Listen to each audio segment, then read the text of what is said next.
Queridos irmãos que administram a mesa destes trabalhos, senhoras, senhores, queridos irmãos, queridas irmãs espíritas, jovens, caras amigas e amigos que nos acompanham através dos recursos virtuais, jovens, nossos votos cordiais de muita paz.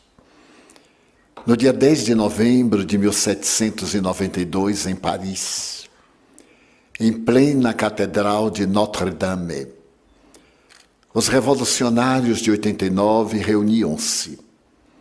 E naquela oportunidade, o cidadão Pierre Gaspard Chaumette ascendeu ao púlpito da gloriosa Catedral Gótica e anunciou com firmeza: Deus acaba de morrer.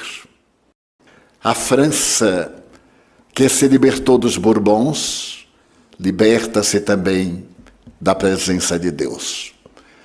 Não temos nenhuma necessidade de Deus. E logo depois, um simulacro de procissão saía da sacristia da igreja, carregando no andor a jovem bailarina Candale, do Teatro da Ópera, vestida como a deusa Razão. Logo posteriormente, na grande convenção revolucionária, um cidadão levantou-se para dizer que seus deuses agora eram a razão e a ciência, diante dos quais não havia outros deuses. Logo a seguir, os revolucionários procuraram apagar os sinais de Deus em toda a França. Mudaram os nomes das ruas, avenidas e praças, dando-lhes uma nomenclatura nova, baseada nos ideais revolucionários. Nada obstante, 2 anos depois, no século XIX, a figura de Napoleão Bonaparte, desejando impor-se à capital francesa, firmou a segunda concordata com o Vaticano e trouxe Deus de volta à França. A criatura humana é muito paradoxal. Um alucinado da Revolução expulsou Deus e um grande general trouxe Deus de volta. No dia 2 de dezembro de 1804, naquela mesma catedral, Napoleão Bonaparte fez-se coroar imperador dos franceses. Para o ato magno, que repetia as experiências de há 500 anos, quando havia sido coroado Carlos Magno, veio diretamente do Vaticano o Papa Pio V. E quando um coral de 200 vozes cantava Pompa e Circunstância, que havia sido concebida especialmente para aquele momento, o Papa levantou-se com a mesma almofada onde estava a coroa de Carlos no passado, aproximou-se de Napoleão. E o jovem, ambicioso e fascinado, levantou-se, quebrou o protocolo, autocoroou-se e partiu em direção a Josefina, tornando-a imperatriz da França. Este incidente terrível resultou em Napoleão mandar prender o Papa Pio VII em Fontainebleau para demonstrar a sua aversão à chamada Santa Sé. Era este o movimento cultural e revolucionário da França no começo do século XIX. Mas naquele mesmo ano de 1804, na cidade cristã de Lyon, que havia sido mártir no século II, renascia na carne um espírito de escola chamado Hippolyte Léon Denisard Rivail, que mais tarde seria conhecido sob o pseudônimo de Allan Kardec. Napoleão e Kardec assinalariam profundamente o século XIX. Um na guerra, o outro na paz. Os anos passaram-se assinalados pelas vitórias napoleônicas e pelas derrotas terminadas em Waterloo, e o seu pedido de asilo à Inglaterra, sendo ele transferido para Santa Helena, onde veio a morrer, talvez envenenado, no dia 5 de maio de 1821. Mas nesse ínterim, a intolerância religiosa voltou em 1815 e um certo Trestelon levou à morte 15 mil huguenotes, fazendo que as águas do rio Loire permanecessem poluídas pelo número de cadáveres que nelas flutuava. Mas o século XIX é o século das luzes. Auguste Comte havia colocado a sua doutrina do positivismo. O iluminismo tradicional havia florescido um pouco antes com Voltaire, com os grandes pensores, com Jacques, Rousseau, esse admirável pensador suíço de Genebra, que deixou marcas luminosas na cultura do mundo. E a humanidade adentrou-se na pesquisa de natureza científica. A partir de 1862, para sermos exatos, no dia 18 de abril, foi apresentada a Sociedade de Antropologia na França por um jovem antropólogo, Paul-Pierre Broca, o centro da palavra. A palavra era considerada fundamental e se acreditava que o indivíduo falava através da garganta ou exclusivamente graças às cordas vocais.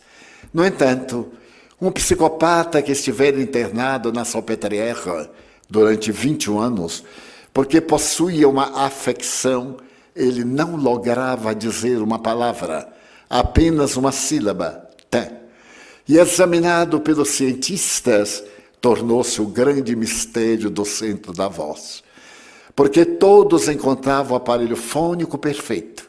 No entanto, Monsieur Le Borgne não conseguia falar senão té. Por isso ele passou à posteridade com o nome de Monsieur Le Té. E tinha ele uma problemática muito grave. Essa problemática exigia uma cirurgia imediata, porque ele tinha o açúcar muito alto e havia atingido o momento culminante. Levado ao hospital, o jovem médico ficou fascinado.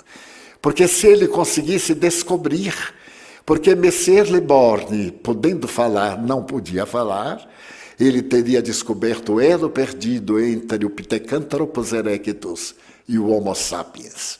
Fez a cirurgia, amputou-lhe a perna gangrenada, mas logo depois ele morreu. E diante daquele paciente, o jovem médico fez uma trepanação craniana, extraiu-lhe o cérebro e ficou olhando. Os dois hemisférios, o corpo caloso, aonde estaria a razão pela qual, podendo falar, o Sr. Le Borgne não falava. E esteve fazendo comparações entre um hemisfério e o outro, até que subitamente ele percebeu na terceira circunvolução frontal esquerda uma ligeira despigmentação. Tomando do bisturi, ele adentrou-se na massa encefálica, parda, acinzentada, e foi até o início de um tumor e descobriu que era exatamente ali que a criatura falava. Colocando a ponta do bisturi naquele ponto, no dia seguinte, ele faria a declaração que a criatura humana falava através do cérebro, na terceira circunvolução frontal esquerda. E ele dava de presente 100 mil francos ouro a qualquer pessoa científica que conseguisse provar que ele estava equivocado. A partir daí, o centro da palavra passou a receber o nome de Centro de Broca. A ciência estava penetrando agora no reino imenso das vacinas. Pasteur havia descoberto o tremendo vírus da raiva, Jenner, Koch, Lister, e um número enorme de estudiosos havia penetrado no reino dos infinitamente pequenos. E a partir de 1870, a ciência médica alargava os seus horizontes chegando às culminâncias na década de 80 para 90. Porque na mesma Universidade de La Salpêtrière, Jean-Martin Charcot realizava experiências hipnóticas, que também foram feitas por Paul-Pierre Broca, para poder entender por que as mulheres eram portadoras da histeria. Nesse período, surgiam os primeiros pródromos da psicanálise em Viena, e Freud, fascinado com as experiências do seu querido amigo Broca, e agora sabendo dos trabalhos realizados na Salpêtrière, abandonou Viena e veio estudar em Paris. Ali ele se fascinou tanto pelo insigne mestre que deu ao próprio filho o nome de Jean-Martin, homenageando essa figura incomum que alargava os horizontes da fisiologia.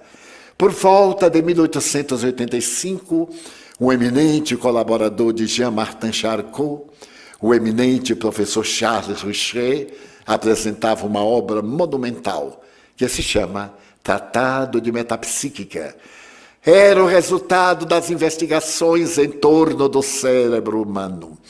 As pesquisas em torno dos fenômenos psíquicos, parapsíquicos, porque nesse ínterim, a 18 de abril de 1857, Allan Kardec havia apresentado o Livro dos Espíritos e nascera a ciência espírita, inaugurando a era do espírito imortal. Mas na Universidade de La Salpêtrière, a literatura estava baseada nos fundamentos mais lógicos da ciência. E a ciência se havia libertado da religião fazia aproximadamente 150 a 200 anos. Adotar o comportamento materialista, além de ser elegante, era uma demonstração de sabedoria e de alta cultura. As universidades banqueteavam-se para dizer que a alma era uma aberração, que a mediunidade era uma psicopatologia. Mas o objetivo de Charcot era estudar a histeria e terminou por classificar os médiuns como histeropatas, esquizofrênicos, portadores de alucinações, de personalidades múltiplas. E ao dealbar dos anos 90, a ciência aproximava-se de dar um passo dos mais gigantescos, porque por volta de 1872, o grande físico inglês, o notável William Crookes, havia conseguido detectar os raios catódicos. E a matéria foi sofrendo alguma modificação, porque Röntgen conseguiu descobrir os raios X. Os investigadores mais variados foram decompondo a matéria e logo depois, uma jovem senhora, Madame Curie, recebeu o segundo prêmio Nobel de Física por haver detectado a radiação nuclear. A experiência extraordinária dessa dama, que começou a decompor a pechblende, de toneladas e toneladas até chegar a uma pequena fulguração no fundo de uma porcelana, e tinha as mãos agora cobertas pelo câncer de pele, dava um grande salto entre a velha física newtoniana e a chamada física das probabilidades. Há uma peculiaridade. No dia 31 de março de 1848, em Londres, Karl Marx apresentava a sua doutrina do capital. E nascia naquele dia o materialismo dialético. Estávamos diante agora do materialismo histórico, do materialismo dialético. E, curiosamente, nessa mesma noite, do outro lado do Atlântico, em um lugarejo chamado Hydesville, uma família de natureza profundamente protestante entrava em contato com o mundo espiritual através de raps, de ruídos, de sinais, em que os denominados mortos falavam da continuação da vida. Mas o século XX rompe, e de imediato, em 1905, o eminente Albert Einstein apresenta a teoria da relatividade do tempo e do espaço, e a humanidade nunca mais foi a mesma. Surge a física quântica, A matéria nada mais é do que a energia congelada ou condensada. E a energia é a matéria em decomposição, a matéria desagregada. Apareceram os vultos extraordinários de Oppenheimer, de von Braun, e os grandes físicos, especialmente da Escandinávia, que apresentaram as teorias complementares e os vários paralelismos para mostrar que vivemos num mundo de ondas, de mentes, de pensamentos, de energias, de vibrações. Esse período faz-se assinalar pela revolução da cultura, que assume a posição materialista.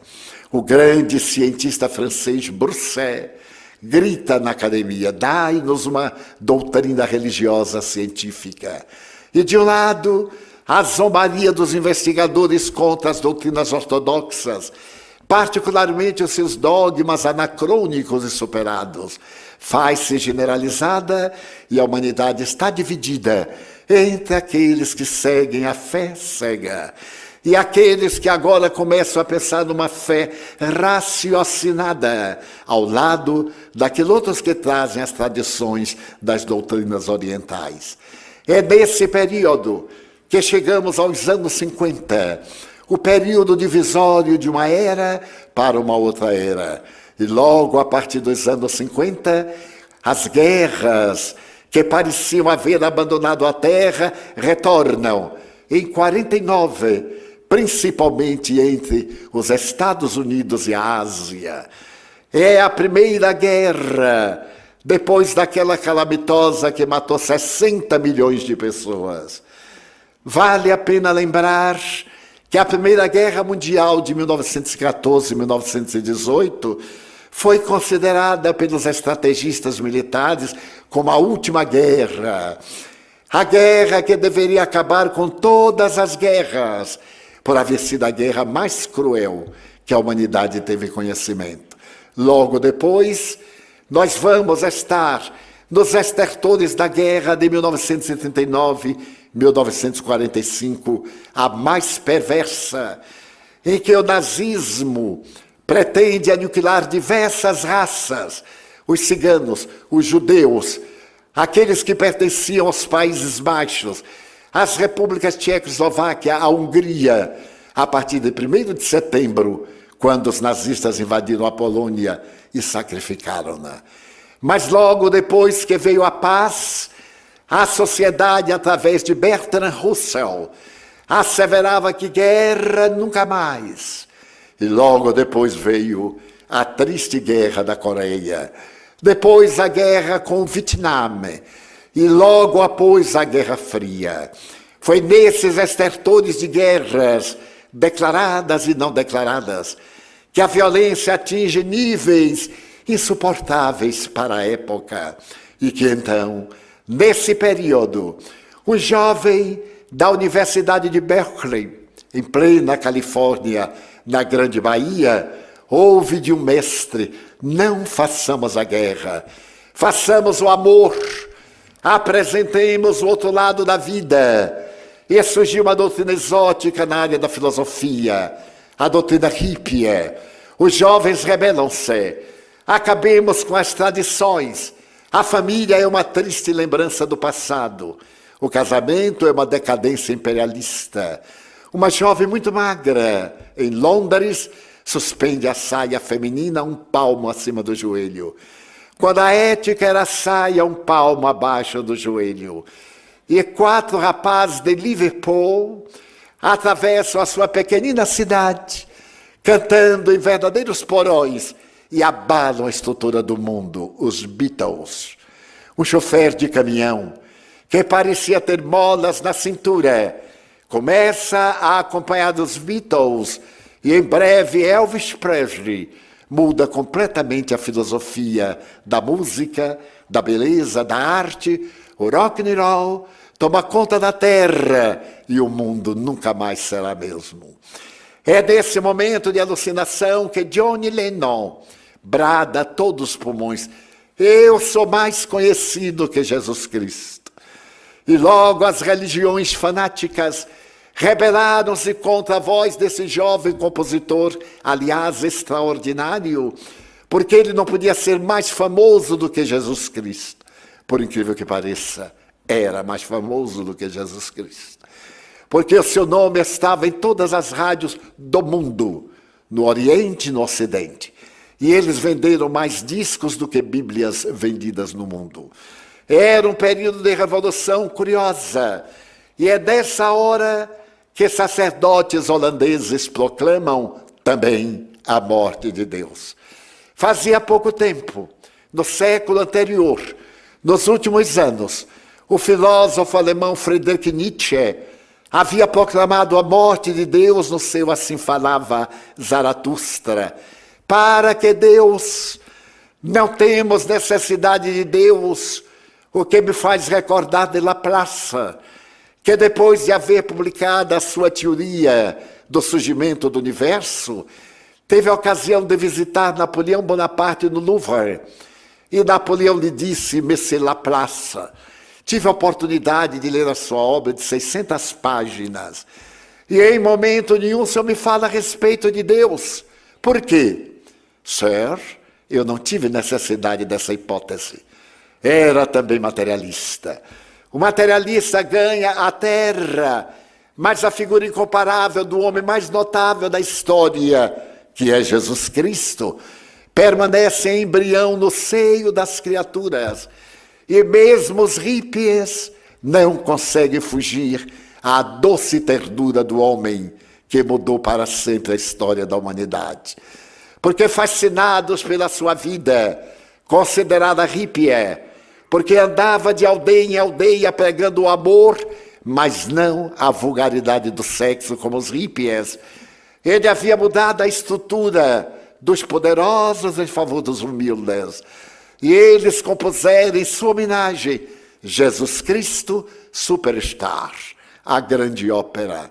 É nesse momento que aqueles sacerdotes holandeses proclamam: Deus morreu. Nós somos cristãos, mas não acreditamos em Deus. Porque não temos provas de Deus, muito menos do céu, muito menos do inferno. Mas nós acreditamos em Jesus Cristo, porque Jesus Cristo é um vulto histórico. E para onde nos voltarmos na antropologia, na filosofia, em qualquer período do pensamento ético, ele se destaca na grandeza que o caracteriza. Mas é o momento em que essa mesma presença deve cindir essas posturas materialistas, como hoje representada pelo Dr. Dawkins, em Londres, e também por uma nova doutrina que surgiu agora, a religião ateia. Então, através dela, todos os fatores são religiosos, mas Deus não existe, e a alma não tem nenhum significado. É tão curiosa essa doutrina que já tem alguns milhões de adeptos, e está espalhada no mundo inteiro, saturado de guerras, de desencantos, de frustrações, que desconhece a realidade profunda do Evangelho. Nesse período, então, aconteceu algo singular. O diretor do antigo Museu de História Natural de Nova York, um dos grandes botânicos do século XX, atormentado ante essa onda de materialismo, escreveu um livro e teve a ocasião de dizer: pois eu creio em Deus. Eu tenho a certeza que Deus é uma realidade tão transcendental como o sol que nós vemos e a vida que nós apalpamos. E ao escrever a sua obra, ele apresenta 7 pontos fundamentais que nos levam à crença robusta na divindade. Nessa apresentação, o Dr. Cressy Morrison convoca-nos à reflexão, porque aquele acaso que consegue elaborar o mundo desde há 14 bilhões de anos, ou 13 bilhões e 700 milhões de anos, que nos traz a criatura humana, desde as primeiras expressões da Terra, 4 bilhões de anos, e o início das primeiras moléculas há 2 bilhões e 300 milhões de anos, pode ser reduzida nesta experiência. Eu tenho 7 razões que me dão a prova de Deus. Vamos raciocinar. Se nós pegarmos uma moeda de R$1 e enumerarmos de 1 a 10 em 10 diferentes, vamos tentar uma experiência para ver se existe o acaso. Coloquemos as 10 moedas em nosso bolso e tentemos tirar a moeda número 1 sem ver. A nossa possibilidade é de uma vez em 10, porque são 10 moedas. Devolvemos a moeda número 1 e vamos tentar tirar de imediato a de número 2. A nossa probabilidade é de uma vez em 100. Devolvemos a moeda e vamos tentar tirar em seguida a moeda número 3. A nossa probabilidade é de uma vez em 1000. Devolvemos a moeda para tirar a número 4, a 5, até 10. E a nossa probabilidade é de um êxito em 10 bilhões de probabilidades. Logo, primeiro, quando eu vejo a Terra e vejo os planetas encravados no cosmo, não posso admitir que seja o fruto do acaso. Façamos alguma análise. A Terra gira em torno do eixo durante 12 horas, dando-nos os dias e as noites. Mas não é por acaso. Se por acaso esse movimento demorasse 120 horas, a probabilidade de vida na Terra seria impossível, porque durante 120 horas de sol, tudo seria queimado. E aquilo que sobrevivesse, naturalmente congelaria durante as 120 horas do período noturno. Então, algo pensou e estabeleceu como fundamento, e não casual, causal. A Terra está distante do Sol a 150 milhões de quilômetros, mas não é por acaso. Se por acaso estivesse um pouco mais próxima, a vida seria impossível, porque os raios infravermelho, ultravioletas e caloríferos queimaria tudo que nele existe. Mas se por acaso estivesse um pouquinho mais longe, a vida seria igualmente impossível, porque os gelos tomariam conta do planeta e não haveria a mais mínima possibilidade de vida. Se por acaso o oxigênio da Terra, 60 quilômetros de oxigênio, fosse de apenas 50 quilômetros, a vida na Terra seria absolutamente impossível. Se o fundo do mar fosse mais fundo 3 metros, a vida não existiria na parte superior, porque as águas absorveriam todo o oxigênio e não teria como nós respirarmos na parte de fora.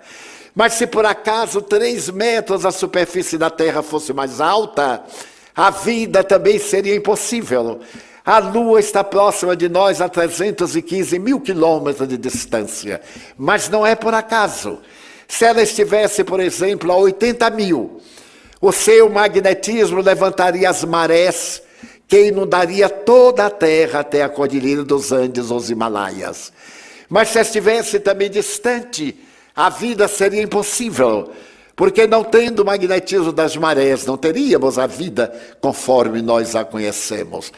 Poderíamos citar um número inesgotável de fenômenos que são básicos, fenômenos reais, causais e não casuais. Então eu acredito na vida por uma segunda razão, que se chama vida. A vida é talvez a palavra mais difícil de ser definida.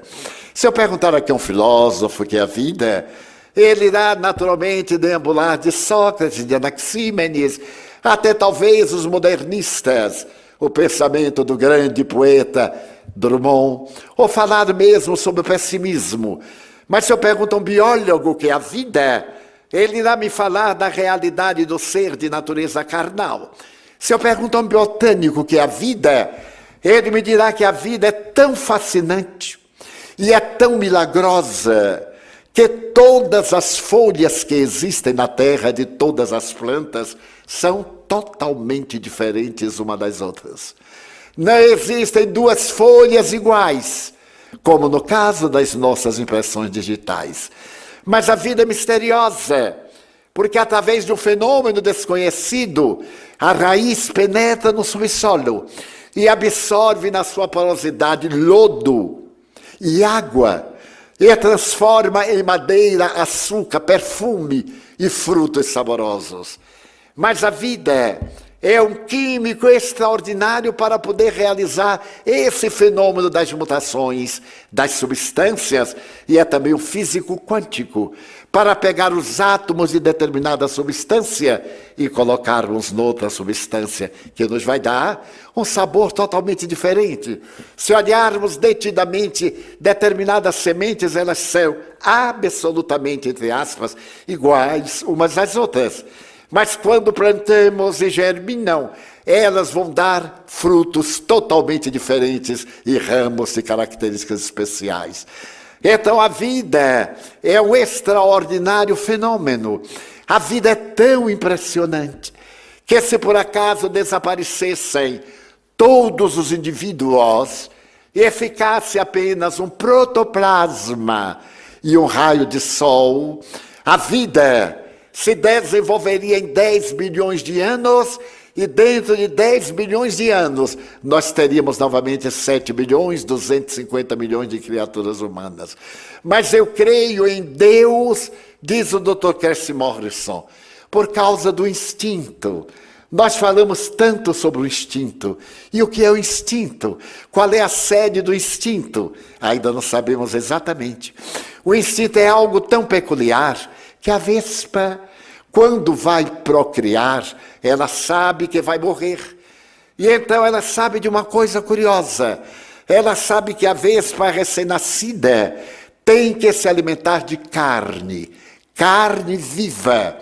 Então ela faz uma viagem nupcial até encontrar um saltamontes, um besouro, e pega esse pequeno inseto e dá-lhe uma picada. Mas ela dá uma picada no sistema nervoso, no lugar tão perfeito, que ele fica ali em estado vivo e absolutamente de aparência imóvel. Ele fica no estado letárgico. Ela cava um buraco, coloca o besouro e vai colocar os seus ovos na parte posterior ao abdômen. Porque quando os insetos nascem, já nascem com fome. Parecem até nordestinos. E já começam a comer, e vão comendo imediatamente as partes não vitais do inseto. Quando ela come as partes vitais, o inseto morre, ela viaja e vai providenciar o alimento por conta própria. Quem ensinou isso à vespa? Os entomologistas têm feito de tudo para encontrar esse ponto nevrálgico, onde ela dá a picada e paralisa. E até hoje não encontraram. Mas se essa vespa é tão fascinante, mais fascinante é o nosso João de Barro. Em pleno verão, ele trepa na árvore mais alta e coloca o bico na direção do vento. Então ele constrói sua casa com a porta de entrada no lado oposto do inverno, para que os ventos hibernais, quando venham, não entrem na sua casa matando a prole recém-nascida. E não erra nunca. O que mata de inveja o serviço de meteorologia, que não acerta nunca. Então, quem ensinou isso ao João de Barro? O salmão. Quando ele vai procriar, ele morre. E então ele abandona as águas de onde se encontra, e nadando contra a correnteza, ele vai desovar no lugar em que nasceu. Se nós pegarmos o salmão e colocarmos o mesmo rio no afluente, ele sabe que não é ali. Ele então volta e vai nadando. Nós vemos até nas filmagens cinematográficas, os ursos ficam de boca aberta, esperando ele saltar diretamente na garganta. Então eles vão, procriam e morrem. Os seus descendentes voltam para as águas de onde os seus pais saíram. Eles têm um radar e um sonar. Quem os colocou? A vida, o instinto. Mas o caso das enguias ainda é mais perturbador. As enguias, quando reproduzem, morrem. E elas só se reproduzem nas águas das Bermudas, que são as águas mais profundas da Terra. Quando chega a época da reprodução, elas viajam do mundo inteiro na direção das Bermudas. E a natureza foi tão pródiga que atrasa 1 ano a fecundidade das enguias europeias, para que elas tenham tempo de chegar nas Bermudas americanas, na mesma época que chegam suas irmãs das Américas. Morrem depois de reproduzir-se, e as suas descendentes vêm para as águas de onde vieram e não erram nunca. Então nós temos aí a prova fundamental de que a realidade da vida transcende a qualquer obra estúpida do acaso. Temos uma quarta razão pela qual nós acreditamos na vida, que é exatamente esse protoplasma. Se nós reduzirmos a humanidade à situação de protoplasma, todos nós caberemos dentro de um dedal de costureira. É tão notável pensar num dedal e a humanidade inteira ali dentro. A cor do olho de cada um, o dente cariado, a calvície, está tudo ali em miniatura. Mas se tudo isso desaparecer, como dissemos, e ficar um raio de sol e apenas um protoplasma, haverá a mitose da célula, a cissiparidade. Vai se multiplicando em breve, a Terra estará povoada de novo. Creio em Deus por uma quinta razão. É que a memória é repetitiva do instinto. O primeiro salmão fez isto, o último salmão fará exatamente isto. Mas a inteligência é uma sinfonia. É graças à inteligência que nós compreendemos o cosmo, que penetramos nas micro e nas macropartículas. Então, somente através de uma inteligência brilhante, que é peculiaridade dos nossos neurônios cerebrais, embora os outros animais, alguns tenham também neurônios, somente o nosso produz neuropeptídeos para a comunicação de natureza química e de natureza hormonal. E esses hormônios são tão notáveis, esses neuropeptídeos, eles são tão notáveis que no caso da dopamina, que é a substância da alegria, se nós produzirmos um pouquinho mais, nós fazemos distúrbio de Parkinson. E se produzirmos um pouquinho menos, nós fazemos a esquizofrenia. O nosso organismo sabe exatamente a quantidade que deve produzir para manter esse estado de equilíbrio. Se nós temos um choque, um conflito de infância, um conflito na área sexual, um trauma, uma tendência para a hipocondria, nós vamos fazer distúrbio do pânico ou distúrbio da depressão, pela falta de serotonina, de noradrenalina em nossos neurônios cerebrais. Que máquina perfeita é esta? Um extraordinário físico austríaco, que publicou um livro notável, ele publicou, aliás, 2, o Tao da Física. O Dr. Fritjof Capra responde aos ateus e negadores: eu acredito sim no acaso, mas eu acredito no acaso no dia em que se pegar um aparelho especial e se colocar em todas as peças de um Boeing e começar a mexer, até o Boeing sair voando todo arrumadinho pelo acaso. Enquanto isso, nós temos que pensar na inteligência suprema, na causa primeira de todas as coisas, conforme definido os Espíritos Allan Kardec, a realidade de Deus. Mas eu creio em Deus por uma sexta razão, assevera o Dr. Cressy Morrison. Esta razão se chama ecologia. Os australianos que vivem no país continental, há cerca de 40 anos, desejaram fazer do seu país uma região agrícola, que não era, por causa dos ventos que varriam tudo e destruíam os seminários de mudas. Então eles levaram para lá uma planta, para que ela se reproduzisse, eles pudessem fazer sebes, cercas vivas, levaram uma palmácia. E a palmácia logo deu resultados, porque o vento levava o pólen e eles construíram várias cercas. Mas a palma não tinha inimigos comuns, não tinha insetos que se alimentassem dela na Austrália. E como resultado, começou a proliferar-se infinitamente e destruiu fazendas, destruiu aldeias, destruiu cidades. Usaram lança-chamas, usaram herbicidas, usaram tratores, e a planta foi tomando conta, ameaçando destruir o país. Em um congresso de entomologistas e estudantes de insetos em Sydney, se pensou como resolver o problema. E se chegou à conclusão que se encontrasse um besouro que comesse aquela palma e que fosse um bom reprodutor, o problema estava solucionado. Começou uma busca pelo mundo e foram encontrar esse besourinho, bom reprodutor e faminto, aonde? No Brasil. No Nordeste brasileiro. Levaram o besourinho cearense para a Austrália e jogaram em cima das palmas. E o besourinho começou a comer palma, a procriar, e os australianos ficaram apavorados, porque era agora besouro em todo lado. Eles multiplicavam-se, mas nesse momento ocorreu fascinante.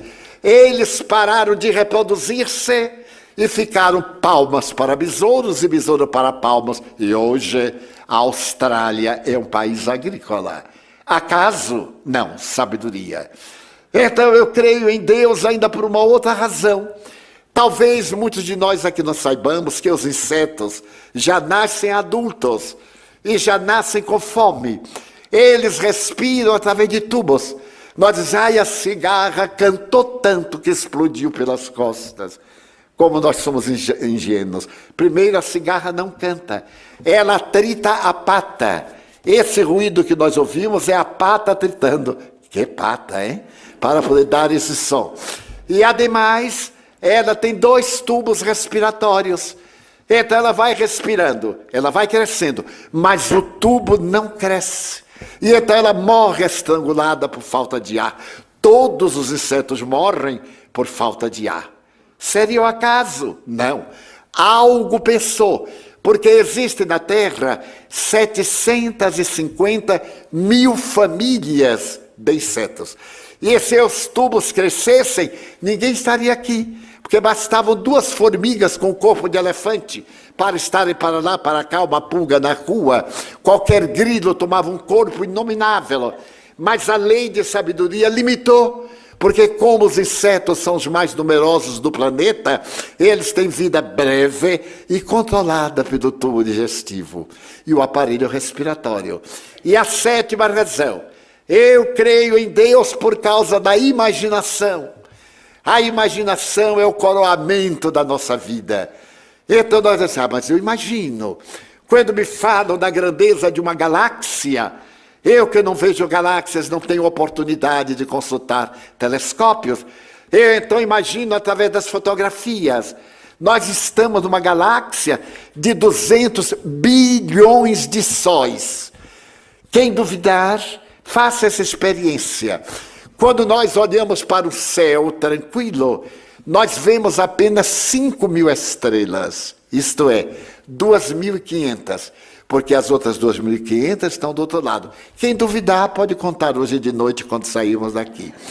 Mas se nós usarmos um binóculo, nós vemos 150 mil. Se usarmos um telescópio caseiro, vemos 200 mil. Se usarmos o telescópio de Monte Palomar, vemos 20 milhões. Mas se nós usarmos o Hubble, que podemos ver na internet, nós veremos 200 bilhões de sóis cantando a grandeza. Mas esta é apenas uma Via Láctea, a nossa grandiosa Caminho de Santiago. Mas se nós olharmos o nosso céu, existem aproximadamente 100 bilhões de galáxias cantando as glórias de Deus. Diariamente, a cada instante, morre uma galáxia. É devorada pelos buracos negros. E de imediato a poeira das estrelas faz surgir novas galáxias. O que destrói a velha tese do inferno tradicional. Porque Deus trabalha até hoje. Disse Jesus, meu Pai trabalha até hoje e eu também trabalho. Ele não parou na criação. As estrelas continuam produzindo outras estrelas. Algumas se tornam estrelas anãs, como o nosso Sol, que dentro de 10 bilhões de anos vai desaparecer. por falta de combustível, porque para manter o seu circuito, os planetas, os asteroides, os cometas, para poder manter os seus satélites, o Sol converte 420 milhões de toneladas de massa em energia. Equivale dizer que ele vai se transformar só em energia e se transformará numa estrela anã e vai desaparecer, nosso sistema vai se acabar. Mas quando? Daqui a 10 bilhões de anos. Eu citei esses dados em uma conferência sobre astronomia de uma cidade do sul do país. E quando eu terminei, veio falar comigo uma jovem, uma senhora. Eu tenho muita dificuldade de saber hoje quem é jovem, quem é mais ou menos e quem não é mais jovem. Porque com tanto silicone, com tanta coisa, a gente não sabe direito, tem que olhar com bastante sutileza. Mas essa senhora, eu calculo que tivesse 60 anos, mas ela estava com ar de quem tinha 27. Porque a mulher também que não diminui a idade não é feminina, é doente. Eu digo a minha idade, dizem todas elas. Eu tenho 30, pode botar mais 15, que é a idade real. Então ela me diz, mas Divaldo, é mesmo que o mundo vai se acabar? Eu digo, tudo se acaba, tudo que foi criado se consome. É uma lei da termodinâmica. Mas Divaldo, eu digo, minha filha, é uma lei universal. Essa lei, a matéria é consumida pela energia que se transforma em matéria, que se consome energia. É a lei da entropia. Ela disse, quando é que isso vai acabar? Eu disse, dentro de 10 bilhões de anos. Ele disse, ai meu Deus, o que será de mim que ainda não me casei? Porque naturalmente vai ter bastante tempo, né? 10 bilhões de anos. Então nós vemos aí a grandeza sai desses 7 passos do Dr. Cressy Morrison e vai para o universo. Eu olho para aquela estrela do Cruzeiro do Sul e digo assim, primeira grandeza, porque ela tem a temperatura de 11 mil graus centígrados. Olho para Betelgeuse e Arcturus, essas estrelas grandiosas de luminosidade prateada, são estrelas de primeira grandeza, nosso Sol, que já é uma estrela mais ou menos velhota, é de quinta grandeza, até virar estrela anã e desaparecer na data que nós previmos. Então, dentro dessa forma, nós ficamos deslumbrados com esse macrocosmo e, inevitavelmente, levamos a língua ao palato e, nesse movimento, Deus saiu do universo e veio para a nossa língua. Nossa língua tem 5.000 corpúsculos gustativos para o fenômeno da gustação, da digestão. E se nós formos pessoas alegres, nós produzimos uma substância chamada imunoglobulina na saliva, que nos dá saúde ao aparelho respiratório, nos dá alegria de viver. Então nós paramos e olhamos como o nosso corpo é um santuário que nenhum acaso, nenhum homem de barro poderia transformar-se nessa delicadeza. Eu tomo de um alfinete, faço uma ligeira perfuração, eu destruo milhares de pequeníssimos vasos, de capilares, e outros imediatamente vêm para o lugar. Eu tomo um talho, vem hemorragia. O organismo de imediato faz um coágulo tampão e joga, e cobre o coágulo, para evitar que eu morra da hemorragia. Exceção feita aos hemofílicos, que necessitam de terapia imediata, porque eles não têm coagulante no sangue, e por isso necessitam de frequentes transfusões. Então essa máquina extraordinária é a maior rodoviária que existe no mundo. As nossas veias, artérias e vasos medem de 150 mil a 200 mil quilômetros em um circuito especializado, porque proporciona o de que necessita para a sua própria vida. Esses glóbulos vermelhos que são mantenedores da vida, em cada segundo morrem 30 milhões e nascem 30 milhões em nossa medula óssea de imediato. Nossos rins têm 108 mil quilômetros de veias, de artérias e de vasos. E nós podemos dizer assim, meu Deus, e tocamos a cabeça. Quando tocamos a cabeça, nós tocamos o mais extraordinário computador que nenhuma imaginação pode conceber. Somente nossos neurônios cerebrais são 100 bilhões de neurônios cerebrais. Para dizer uma palavra, articulam-se centenas de milhares em uma rede. Quando nós pronunciamos um discurso, bilhões de neurônios estão sendo acionados imediatamente numa corrente ininterrupta, cantando as glórias da vida. Então, de imediato, nós passamos a examinar a grandeza da vida, que em pequenas facções, no hemisfério esquerdo, se por acaso tivermos um choque, um trombo, um derrame, teremos a paralisia do hemisfério direito. Aliás, uma notável anatomo-cientista de Harvard teve um derrame cerebral. Ela é a maior autoridade em anatomia do cérebro. Estava com 39 anos, quando de repente ela parou de estar tendo derrame cerebral. E começou a fazer a análise do seu derrame cerebral. Ficou cega, surda, muda, paralítica. E através do esforço ela acionou o lado direito, que é o lado mais da imaginação, das questões mais nobres, o lado esquerdo do movimento, da palavra, de todas as necessidades do instinto, do cérebro réptil, do cérebro mamífero. Mas este outro lado é exatamente o lado que nos oferece a parte divina do nosso cérebro, o superconsciente, o neocórtex. Então, nós vemos que esta máquina extraordinária é Deus. E então, o que fazemos? Nós cantamos o Salmo 19, versículo número 1. Os céus proclamam a glória de Deus, e o universo nos dá a demonstração das suas mãos, realizando a sua obra. Mas se tudo isso é fascinante para provar Deus, João Evangelista teve a oportunidade de dizer que Deus é amor. É a melhor definição que eu jamais encontrei.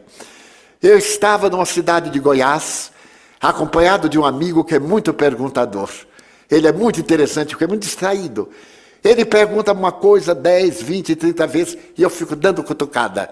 E ele é tão distraído e fala assim, o que é que você está querendo me dizer? Eu dando uma cutucada discreta. E nós chegamos à residência que nos ia hospedar. Sentamos-nos e veio uma criança da nova era. Elas estão aqui conosco, já estão chegando desde o ano de 1970, que a era nova está chegando. Já estão reencarnadas entre nós. Mas esta era um pequeno Satanás de 4 anos. Chegou-se até mim, pôs as 2 mãos nos meus joelhos e perguntou-me, de... Eu disse, olá, que prazer. Eu quero lhe fazer uma pergunta. Eu, com essa bobagem dos adultos, disse assim, pois não, com muito prazer. de quem fez Deus? Eu disse, minha filha, ninguém nunca se atreveu a fazer essa pergunta. Minha filha, é muito complicado para nós dois. Não vou. Quem fez Deus? Eu digo, o senhor me acuda. Como é que uma coisa dessa vem me perguntar isto? Nem eu sei como é que eu vou explicar. Mas então eu olhei para ela com jeito de adulto, passei a mão na cabeça e me lembrei de João Evangelista. Então ele disse, quem fez Deus foi o amor. E quem fez o amor? Ele disse, foi Deus. Tá legal, não está? Você entendeu? Ela entendi, sim, senhor. Eu não entendi até hoje, mas ela entendeu. E então se foi. A grandeza de Deus transcende, porque nenhum conteúdo entende o continente. A água dentro do copo não tem a menor ideia do que se passa fora do copo.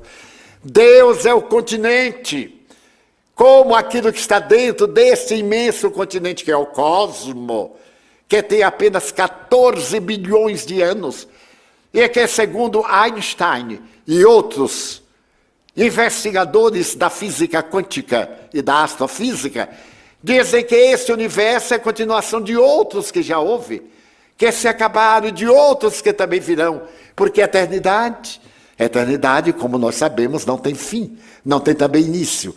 E eu me lembro de um fato muito curioso que não resisto e vou contar, porque foi narrado por Humberto de Campos, espírito. Estava um grupo de espíritos conversando, quando Humberto de Campos, o nosso grande escritor brasileiro, Disse, olha, sabe de uma anedota curiosa? Porque os espíritos são as almas das pessoas que viveram na Terra. Os espíritos são fantasmas, almas do outro mundo, que geram corrente subindo a escada e que fazem... não. Somos nós despidos de roupa. Tiremos o escafandro e continuamos exatamente como somos. Então, Humberto dizia que um dia uma alma chegou até Deus e perguntou, eu não entendo, Senhor, o infinito, eu não entendo a eternidade. O que é eternidade para vós? Digamos, 100 milhões de anos. Deus disse 100 milhões de anos? É um segundo. Nossa. E 100 milhões de dólares? 100 milhões de dólares? Um centavo. A alma disse, ô Senhor, dá-me um centavo. E Deus disse, espera um segundo. Como era natural. Então, dentro dessa visão cósmica, eu me recordo de João dizendo que Deus é amor. E somente através do amor é que podemos entender Deus. Viveu na Califórnia, no século XIX, a família mais rica dos Estados Unidos. Ele era senador da República e, na ocasião do fato que eu vou narrar, ele era governador da Califórnia. Essa família possui uma fortuna incalculável. A sua mansão na Grande Baía de São Francisco era e é até hoje famosíssima. E ela, a senhora, era uma das mulheres mais belas da América. Tinha dinheiro, tinha marido, tinha beleza e era magra. Então ela possuía tudo que dá beleza. Era a senhora Stafford. Possui uma carruagem laqueada a ouro. Quando a sua carruagem passava pelas ruas de São Francisco, a inveja, que não existe na criatura humana, acompanhava a carruagem de Madame. E Madame era feliz porque tinha um filho, um rapazito de 12 para 13 anos, chamado Leland. Leland era a ternura dos pais. Mas seu pai, governador, senador, sua mãe, a primeira-dama, muito ocupada, eles quase não tinham tempo para o filho, como é muito comum hoje. Hoje nós temos empregadas eletrônicas, nós temos controles telefônicos para poder ver a criança brincando em casa e a gente no escritório. Daí eles nascem sem calor humano, e quando precisam de calor vão procurar o traficante, que se torna papai adotivo, que é muito gentil, dá a droga gratuita no começo, depois cobra e transforma em bandidos. É necessário que paremos para pensar, que ganhemos menos dinheiro e nos demos um pouco mais, porque se não nos dermos o suficiente, ele vai ser adotado por aqueles que têm especialidade de matar. Então Madame dizia às amigas, meu filho tem tudo, ele tem uma babá inglesa, ele tem uma aia alemã, ele tem uma auxiliar americana, ele tem tudo, ele só não tinha mãe. Mas isso não faz falta, porque de 8 em 8 dias, ela almoçava com Leland, a família reunia-se. Porque quando Leland acordava, ela estava no cabeleireiro. Quando ela chegava, ele estava na aula. Quando ele estava no recreio, ela estava banhando-se para as recepções, a vida social, a necessidade de estar em todo lugar para ser vista. Mas eles se amavam-se a seu modo. E nesse ínterim, morreu uma tia de Madame Stafford. Essas tias velhas que nascem em famílias ricas. Há umas velhotas que têm a coragem de nascer em famílias ricas. E então moram num bairro muito pobre. E Madame dizia, ela é uma lady inglesa. Ela mora naquele bairro para ver como é que o pobre vive. Os ricos têm desculpas para tudo. E então, ela morreu na primavera. Olha que pobre tem coisa. Ao invés de morrer no inverno, que ninguém sabia, morreu na primavera, nos dias da abertura da ópera. E quando Madame soube, ficou desolada. Porque ela era a primeira-dama e adorava a ópera de São Francisco. Mas agora ela teve que seguir o protocolo. Quando morre uma pessoa da família, nós temos que aparentar o luto, pelo menos de 8 dias. Antigamente vestia-se de negro, agora se veste de vermelho, de alegria, dá para você ter ido embora. E então, ela teve que ficar em casa 8 dias. E 8 dias para certas mulheres ficarem em casa é um período muito grande, são um período muito grande. Ela então correu ao marido e perguntou, meu bem, O que é que eu farei 8 dias dentro deste museu? Porque ela viajava uma vez por ano à volta do mundo para fazer compras. E trazia para sua mansão de São Francisco o que havia de melhor no mundo. Ele era mais velho do que ela e adorava. Ele disse, querida, se você não tem nada que fazer, vá brincar com nosso filho. Ela lembrou-se do filho, correu para a ala esquerda da mansão, onde ele vivia com as suas aias, com suas babás, com seus brinquedos. E quando ela empurrou a porta da sala, ele estava ao clavicorde, um velho piano, tocando uma música muito melancólica. Madame era muito sensível, tirou o sapato, veio pelo tapete persa, ajoelhou-se ao lado do filho e ficou olhando. Leland tinha 2 olhos verdes como 2 esmeraldas.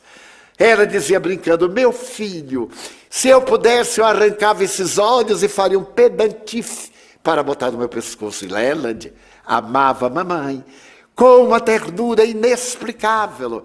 Ele adorava a mãe. Quando a mãe sentou-se ao lado e ele ficou tocando, ela perguntou, Leland, que música triste. Eu gosto, mamãe. Você sabe cantá-la? Sei, mamãe. Eu a sei em francês. Quer que eu cante? E então, com a voz de uma ave ferida, ele cantou uma doce melodia. E Madame comoveu-se até as lágrimas e perguntou, meu filho, o que é que quer dizer? Ah, mamãe, é a história de uma criança da Normandia. Todo dia foi minha babá francesa quem me ensinou.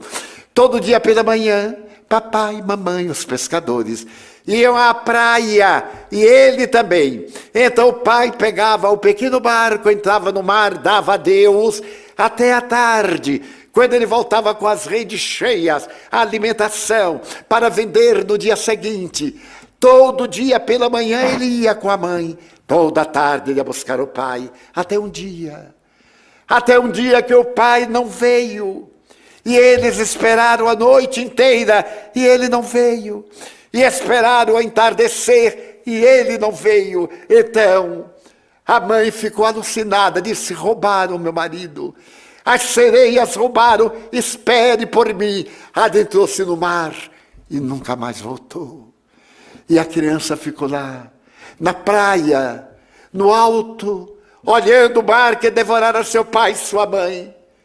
E eu gosto dessa história. Por que, Leland? Porque se parece comigo. Leland, que blasfêmia. Tu és a criança mais rica da América. Eu sou a mulher mais bela, teu pai é o homem mais poderoso. Ah, mas papai está no mar dos negócios e nunca tem tempo para mim. E eu que te amo, mamãe está correndo atrás da sociedade. E só nos vemos uma vez que outra. Oh, Leland. Mas agora iremos estar juntos. Vamos brincar. Sai do piano.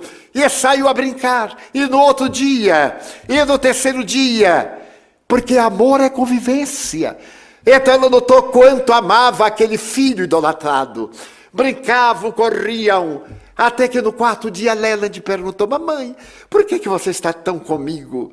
Porque morreu uma tia sua, Leland.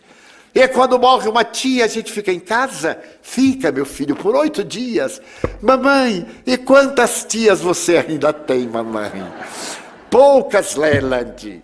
Mas nesse ínterim, uma amiga de mamãe foi lá no sábado e disse, querida, encontrei uma forma de retirar-te daqui, deste abismo, deste palácio. Eu descobri que aqui em São Francisco há um orfanato e queria que tu fosses fazer a caridade. Eu levarei a imprensa e os jornalistas colocarão Madame Steffer, com a dor no coração pela saudade da tia, está fazendo a caridade. Já imaginou? E então prepara guloseimas, prepara doces. Madame mandou os seus funcionários prepararem doces no dia seguinte. Domingo pela manhã, a carruagem bordada a ouro estava na porta, quando 2 pajens de Liparé desceram carregando bandejas de prata, todas elas ornadas de guloseimas preciosas. E Leland apareceu no alto da escadaria, ele nunca havia entrado na carruagem. Ele parecia uma tela de Gainsborough, vestido de veludo azul, com um chapéu de plumas e de veludo, Madame enternecida perguntou, meu filho, queres vir comigo? Ele desceu a escada correndo, entrou, bateu a porta. Mamãe, onde vamos? A um orfanato, Leland. Mamãe, que é orfanato? Ué, tu não sabes o que é orfanato? Não. Eu nunca ouvi essa palavra aqui em nossa casa. Orfanato, Leland, orfanato. Ora, orfanato é um lugar de órfãos. E o que são órfãos, mamãe? Mamãe era bela, era rica, era magra, mas não era muito culta. Órfãos, deixa eu ver como é. Ah, órfãos. Órfãos são esses moleques de rua. Esses que não tem ninguém, que não tem pães, que não tem mães. Mamãe, e aqui em São Francisco, que papai é o governador, há crianças que não têm pães, que não têm mães. Olha, meu filho, isso é política. Não, mamãe. Mas lá em casa nós temos tantos pães que se atiram aos cães. E eu não tenho apetite. Mamãe, há crianças que não comem pães. Muitas delas. Mas não interessa. Nós vamos levar guloseimas. A carruagem correu e em breve num pardieiro meio abandonado, porque os orfanatos são mais ou menos assim. Com crianças esquálidas. Os olhos fora das órbitas, os dentes à mostra. A cabeleira desgrenhada, as unhas sujas. As roupas remendadas, eles à porta. Quando Lela viu, mamãe, eles são crianças. Pegou uma bandeja e saiu. E perguntou, como é seu nome? John. Seu nome? Mary. Seu nome? E cada qual, mamãe. E os órfãos comiam. Como comem? Comem com os olhos, com a boca, com o estômago, com os bolsos. Comiam com tudo e botavam nos bolsos. Ele disse, meu Deus, correu para pegar outra bandeja. Aí Madame Segura disse, Leland, isto é ralé. É a borra da sociedade. Eu não te quero envolvido com essa gente. Não vás mais, mamãe, são crianças. Tem fome. E ficou gritando, como é seu nome? Cláudia. E você, Stephen. Até que Madame ficou nervosa. Leland, volte. Vamos embora. Já cumpri o meu dever de caridade. Então os fotógrafos bateram algumas fotos, viram algum selfie, foi no século XIX. E então saíram, pegaram a carruagem, e ele sentou e perguntou, mamãe, qual é o dia que nós vamos voltar aqui? Nunca mais, Leland. Tu és o menino mais rico da América, toda hora eu te digo. E esta aí é a ralé. Mamãe, mas são crianças. Quando é que a senhora vai me trazer? Leland, nunca mais. E não se fala mais nisso. Quando chegar em casa, ele disse, mamãe, venha correndo, vem aqui até a janela. De que lado está o orfanato? Ali, Leland. Ah, então é lá que estão os meus irmãozinhos, os órfãos. Leland, tu não tens irmãos? Mamãe, eles eram iguais a mim, sujos. Ah, mamãe, você não sentia um certo odor? Eu estive pensando, no Natal, o meu padrinho me deu $1.000. Eu queria dar esses $1.000 para o orfanato para consertar. Não, Leland, o dinheiro é teu, mamãe.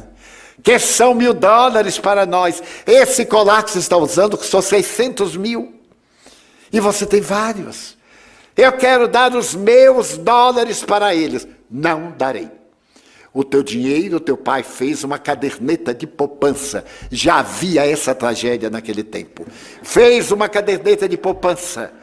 E esse dinheiro é teu, eu não darei. Oh, mamãe, quando é que nós vamos voltar ao orfanato? Leland. No dia seguinte, mamãe, quando é... Leland, eu te proíbo de falar do orfanato. No terceiro dia. No quarto, ele estava febril. Foi chamado o médico. Quando o médico examinou, disse, senhora, é nada mais, nada menos do que uma obsessão. Ele está com transtorno obsessivo compulsivo. Ou vai ao orfanato, ou a senhora tem que tirar daqui. Então, faremos uma viagem. Mas ao orfanato ele não irá mais. Ela programou fazer a viagem à volta da terra, levando o filho. E ele dizia, mamãe, leve-me ao orfanato. 15 dias depois, ela pegava um transatlântico de luxo, saindo do porto de São Francisco a Barcelona. E assim que o navio desapareceu, da praia longínqua, Leland no Tombadilho perguntou, mamãe, de que lado está São Francisco? Ali, meu filho. Então é lá que estão que estão os órfãos, não é, mamãe? Quando chegaram a Barcelona 3 semanas depois, mamãe, onde está São Francisco? Madame visitou Barcelona, atravessou os Pirineus, foi a Paris. Mamãe, de que lado está a América? Ela atravessou o Canal da Mancha, foi à Inglaterra. Mamãe, aonde estão meus irmãozinhos os órfãos? Voltou a Paris, viajou à Itália, era o mês de agosto, verão forte. Madame se hospedou na Via Ápia Antiga, em um hotel de luxo. Leland adoeceu. Febre amarela. Era incurável. Ainda não se havia conseguido encontrar o vetor, o bacilo. E ele começou a delirar. Ao 3º dia, os médicos disseram: Senhora, ele vai morrer. Não. Meu filho não pode morrer. Traga o maior médico da Europa. Mas, senhora, nós não temos como cuidar da doença porque não conhecemos o agente. Traga o meu médico da Rainha Vitória. Meu filho não pode morrer. Eu pago qualquer preço. E naquela noite de grande calor, Leland disse: mamãe, me leve até a janela. Madame carregou seu tesouro nos braços. Uma aia abriu a janela. A cortina o vento levantou. E ela chegou na sacada. E ele perguntou: mamãe, é ali meu filho? Olha para lá. É ali, fica bom. Assim que tu ficares bom, nós iremos ver teus irmãozinhos os órfãos. Ah, mamãe, eu estou tão cansado. Leve-me para a cama. Madame colocou seu tesouro pálido. A reação biliar. Os olhos injetados. Era como um crucificado. Sobre o tecido de linho belga, ele tremeu e disse: mamãe, os órfãos estão chegando. John, Mary, Stephen. Mamãe, não, Leland, não são os órfãos. É o delírio da febre. Chama um médico. Saíram a correr a buscar dos médicos ali no hotel. Eles vieram e ele dizia: mamãe, eles estão me chamando. Não vá, meu filho. Não me deixes, Leland. Mamãe, eu vou ao orfanato agora. Leland, meu filho. Mamãe. E tombou. Madame deu um grito e desmaiou no solo. Quando ela acordou, viu seu pequeno Deus, os olhos verdes abertos. A palidez imensa, cerrou as pálpebras e mandou embalsamar o filho. Pediu licença às autoridades. E logo depois, em um caixão de mogno cristal, Madame Stanford e Leland voltaram à América. Metade da cidade foi ao cais. O senador havia envelhecido. E daquela mulher esguia e bela, o sofrimento que se lhe instalara foi tão grande que ela parecia descuidada, pálida e triste. Quando a guarda de honra desceu o caixão do navio, ela disse: ponham-no na carruagem para o orfanato. A Orquestra Sinfônica de São Francisco foi tocando a marcha fúnebre de Chopin. As pessoas choravam e a carruagem seguiu até o orfanato. Quando chegou ao orfanato, as crianças ficaram à porta, hebetadas. Madame pareceu que ficou louca. Ela abriu a porta e gritou: meu filho, perdoa-me, Leland, perdoa-me. Aí estão os teus irmãos órfãos. Perdoa a minha loucura, meu filho. Eu não sabia que tu os amava tanto. O féretro foi para Palo Alto, a cidadezinha. E ali, no alto da colina, Madame colocou o filho, uma placa de mármore branco, onde ela escreveu: aqui dormem os olhos verdes de meu filho.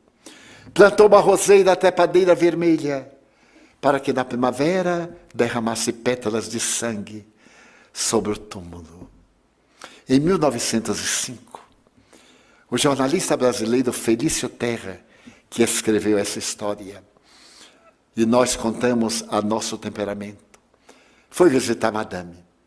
Ela estava numa rua pobre de São Francisco. E ele perguntou: Madame, que fez do dinheiro? Depois que meu filho morreu, naquele mesmo mês eu mandei consertar o orfanato. No ano seguinte, meu marido morreu de saudades. Eu mandei construir 2 orfanatos. E depois eu descobri que os órfãos não têm apenas necessidade de mães e de pães, mas também de educação. Eu vendi tudo o que tinha, desde os lustres de cristal da Boêmia, até a louça de Sèvres, todos os tapetes, e transformei tudo isso na Universidade Stanford, uma das 10 maiores universidades do mundo. E lá está em memória do meu filho.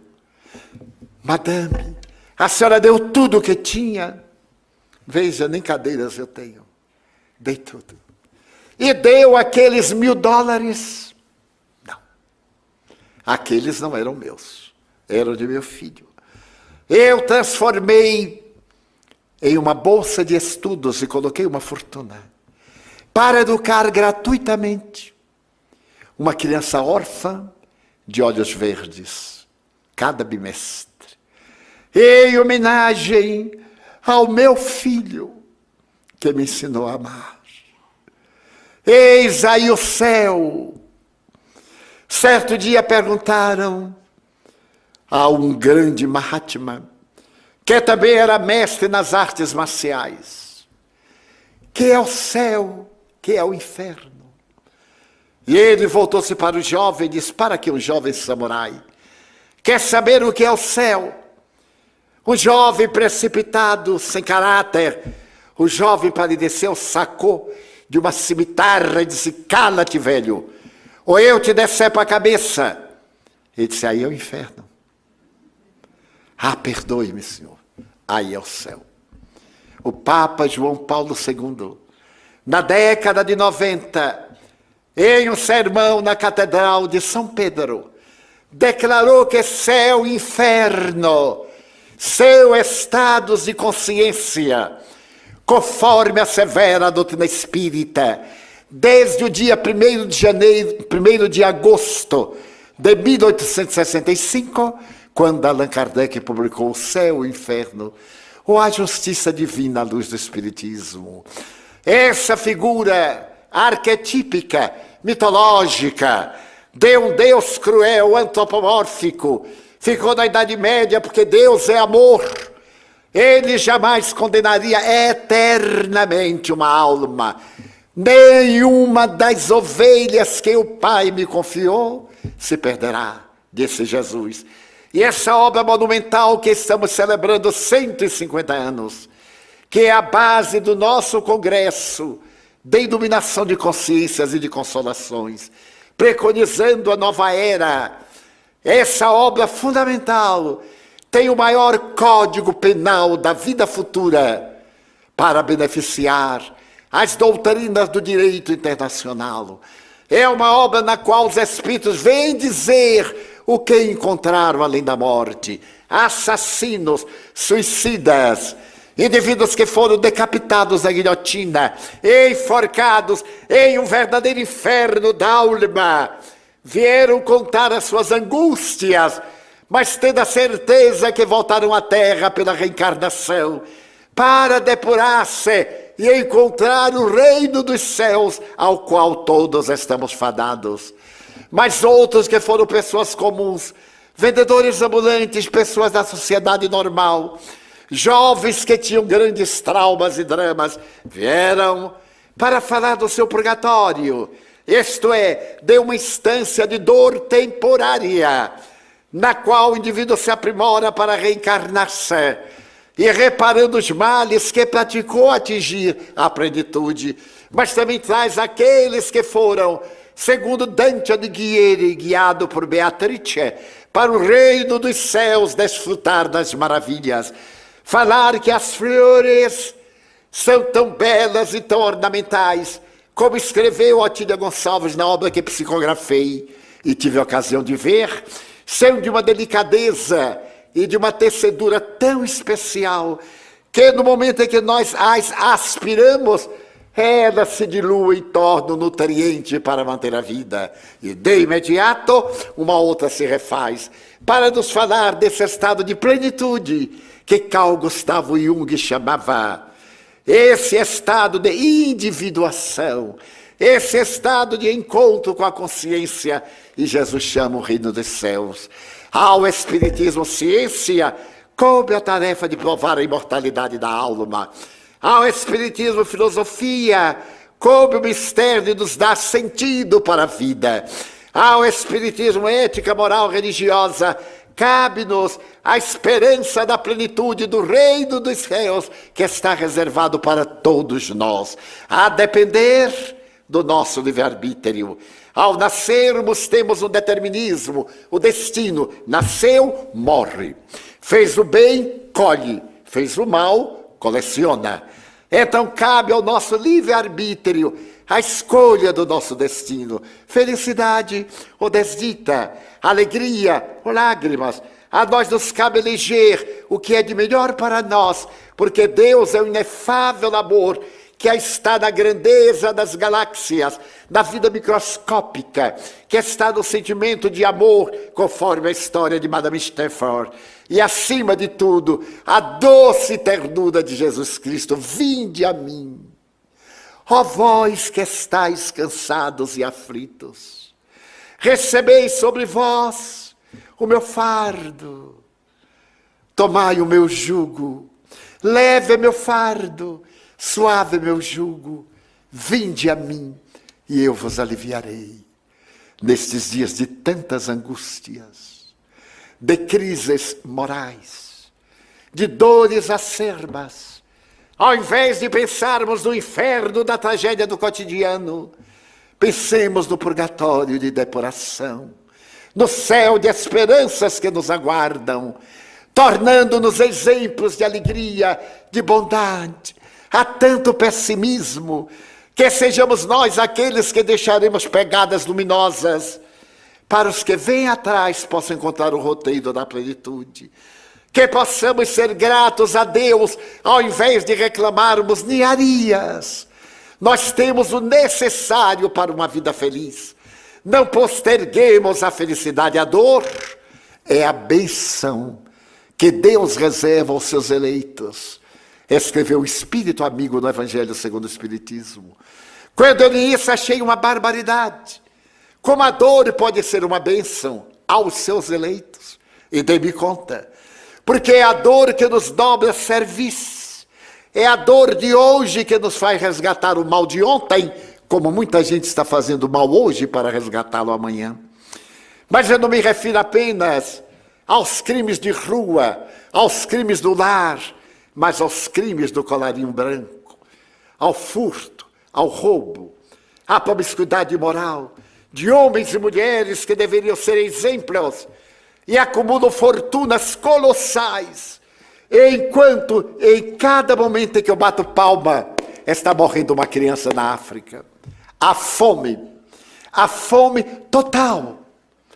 Então é necessário que nós mudemos a nossa visão. O que é que eu estou fazendo na terra? Acumular dinheiro, muito bem, é muito agradável, faz bajuladores, não amigos. Não dá o amor, ajuda às vezes na doença, mas não interrompe a morte. E cada um morre como é. E leva aquilo que não pesa, mas que está íncito no ser, os atos. Então o Espiritismo vem nos alertar: seja feliz fazendo bem, seja solidário e nunca estará solitário. Faça da sua vida um poema de esperança e olhando para si mesmo diga: meu Deus, eu tenho tanto para agradecer e tão pouco para pedir. Então eu quero dizer-te que para mim a vida é bela e é consentida. Muito obrigado, Senhor, por tudo que me deste, por tudo que me dás, pelo ar, pelo pão, pela paz. Obrigado pela beleza que meus olhos veem no altar da natureza.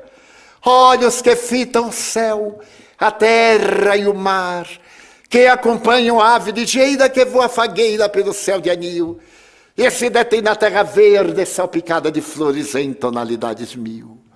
Muito obrigado, Senhor, porque eu posso ver meu amor, mas diante da minha visão, pelos cegos eu faço uma oração, porque eu tenho certeza de que depois desta vida, na outra lida, eles também enxergarão.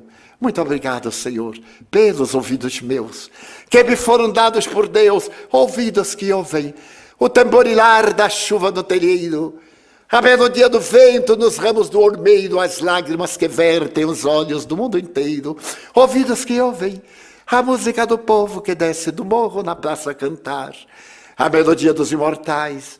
A gente ouve uma vez e não esquece nunca mais a voz melodiosa, canora melancólica do boiadeiro e a dor que geme, que chora no coração do mundo inteiro. Pela minha faculdade de ouvir, pelos surdos eu te quero pedir, porque eu sei que depois desta dor, do teu reino de amor voltarão a ouvir. Obrigado pela minha voz e pela sua voz, pela voz que ama, que canta, que alfabetiza, que trauteia uma canção, pela voz que legisla, pela voz que canta e que o teu nome pronuncia com doce unção. Mas diante da minha melodia, eu quero rogar pelos que sofrem de afasia. Eles não cantam de noite, eles não falam de dia. Oro por eles, porque eu sei que depois desta prova, na vida nova, eles cantarão. Obrigado pelas minhas mãos, mãos que aram, meus que semeiam, mãos que agasalham, mãos de ternura, meus que libertam da amargura, mãos dos adeuses, que limpam feridas, que enxugam lágrimas, suores das vidas, pelas mãos de sinfonias, mãos de cirurgias, mãos de psicografias, pelas mãos de sinfonias, mãos que atendem a velhice, a dor e o desamor, pelas mãos que no seio embalam o corpo de um filho alheio, sem receio, e pelos pés que me levam a andar sem reclamar. Obrigado, Senhor, porque eu posso andar diante do meu corpo perfeito, eu te quero louvar, porque eu vejo na terra aleijados, amputados, marcados, desesperados, paralisados, que se não podem movimentar, eu oro por eles, porque eu sei que depois desta expiação, eles também bailarão. Muito obrigado por fim pelo meu lar. É tão maravilhoso ter um lar. Não importa se esse lar é uma mansão, um duplex, uma casa no caminho, um ninho, seja lá o que for, um bangalô, mas que dentro dele exista a presença do amor de mãe, ou de pai, de mulher, ou de marido, de filho, ou de irmão. A presença de um amigo, alguém que nos dê a mão, pelo menos a companhia de um cão. Mas se a ninguém houver para me amar, nem um teto para me agasalhar, nem uma cama para me deitar, nem aí eu reclamarei. Pelo contrário, eu te direi, Senhor dos céus, eu agradeço a ti, porque nasci. Muito obrigado, Senhor, porque eu creio em ti, pelo teu amor. Obrigado, Senhor, pela sua atenção. Muito obrigado, senhores.